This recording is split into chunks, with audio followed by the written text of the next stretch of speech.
खबर विस्तार से। एकनाथ शिंदे को शिवसेना का चुनाव चिन्ह दिए जाने के खिलाफ उद्धव ठाकरे की याचिका पर सुप्रीम कोर्ट में बुधवार को सुनवाई हुई। सुप्रीम कोर्ट से उद्धव गुट को अभी के लिए राहत नहीं मिली है। शीर्ष अदालत ने चुनाव आयोग के फैसले पर रोक लगाने से इनकार कर दिया है। सुप्रीम कोर्ट ने कहा कि हम आदेश पर रोक नहीं लगा सकते, ये पार्टी के भीतर एक अनुबंधनात्मक संबंध है। और उद्धव ठाकरे की याचिका पर सुप्रीम कोर्ट ने मुख्यमंत्री एकनाथ शिंदे और चुनाव आयोग को नोटिस जारी किया है। 2 हफ्ते में जवाब मांगा है।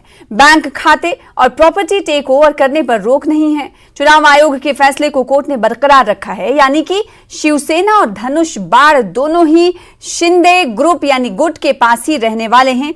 यह भी कहा गया है कि चुनाव आयोग द्वारा उद्धव गुट को जो टॉर्च और मशाल वाला चुनावी चिन्ह दिया गया था वही आगे भी जारी रह सकता है। कोर्ट ने कहा है कि उद्धव कैंप अभी मिले अस्थायी नाम और चुनाव निशान का इस्तेमाल जारी रख सकता है।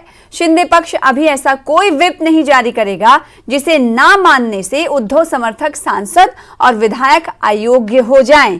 सुप्रीम कोर्ट इस मामले की 3 हफ्ते बाद सुनवाई करेगा।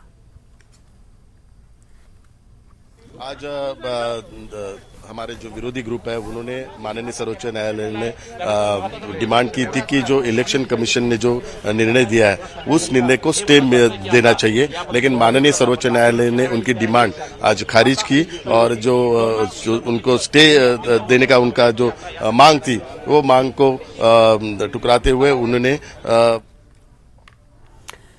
आगे बढ़ेंगे कुछ और खबरों की तरफ। और इसी से जुड़ी हुई खबर ये कि शरद पवार का भी बयान आया है। महाराष्ट्र की राजनीति में इन दिनों उथल पुथल मची हुई, जैसा कि आपको पता शिवसेना के नाम और चुनाव चिन्ह को लेकर घमासान मचा हुआ। इस मामले पर अब एनसीपी चीफ शरद पवार का बयान भी सामने आया है और उन्होंने इस बार पीएम नरेंद्र मोदी और बीजेपी सरकार पर हमला किया है। उन्होंने कहा कि एक विचारधारा और पार्टी देश में भाईचारे को खत्म कर रही है। उन्होंने कहा कि अटल बिहारी वाजपेयी जब प्रधानमंत्री थे तब देश की संस्था पर इस तरह का हमला नहीं हुआ था।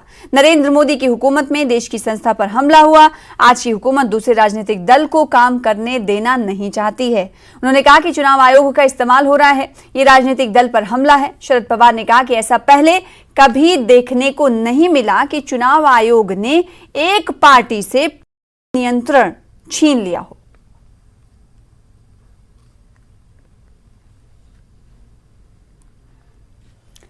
आगे बढ़ेंगे। कई महीनों से जारी खींचतान के बाद आखिरकार दिल्ली नगर निगम को मेयर मिल गया है। आम आदमी पार्टी ने दिल्ली मेयर का चुनाव जीत लिया है। आप प्रत्याशी शैली ओबराय ने बीजेपी प्रत्याशी रेखा गुप्ता को हराया है। शैली ओबराय को 150 वोट मिले, जबकि बीजेपी की रेखा गुप्ता को 116 वोट ही मिले। 2 घंटे से ज्यादा चली वोटिंग में किसी तरह का कोई विरोध और नारेबाजी नहीं हुई है। आपकी जीत पर कार्यकर्ताओं में जश्न का माहौल है। मेयर बने डॉक्टर शैली ओबराय ने कहा कि मैं आप सभी को विश्वास दिलाती हूं कि मैं इस सदन को संवैधानिक तरीके से चलाऊंगी। दिल्ली के सीएम अरविंद केजरीवाल ने भी शैली ओबराय को चुनाव जीतने पर बधाई दी है।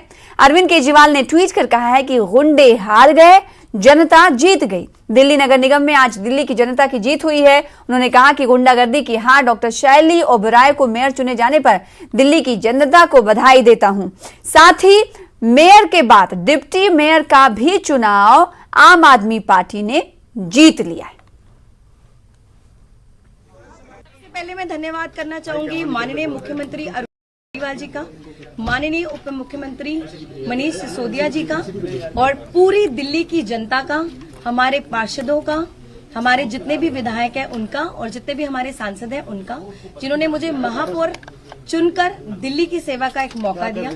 और कल से ही हमारी जो कार्रवाई है नगर निगम की उसकी शुरुआत होगी और कल से ही हमारे जितने पार्षद जो पहले से ही अपने वार्ड में काम कर रहे थे, कल ऑफिशियल तरीके से पूरी दिल्ली में काम शुरू हो जाएगा और साथ ही कूड़े के पहाड़ों की इंस्पेक्शन भी अगले 3 दिनों में हम लोग करेंगे। आम आदमी पार्टी की शैली ओबराय 150 वोटों से जीत गई, यानी कि आम आदमी पार्टी एक भी वोट भारतीय जनता पार्टी अपनी तरफ नहीं ला पाई। उनका ऑपरेशन लोटस विफल हुआ।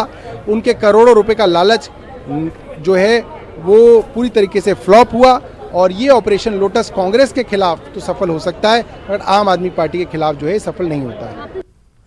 तो कुछ अहम बड़ी खबरों के साथ नेशनल न्यूज में फिलहाल इतना ही। छोटे से ब्रेक के बाद देखिए अपना हिमाचल मेरे साथ। नमस्कार।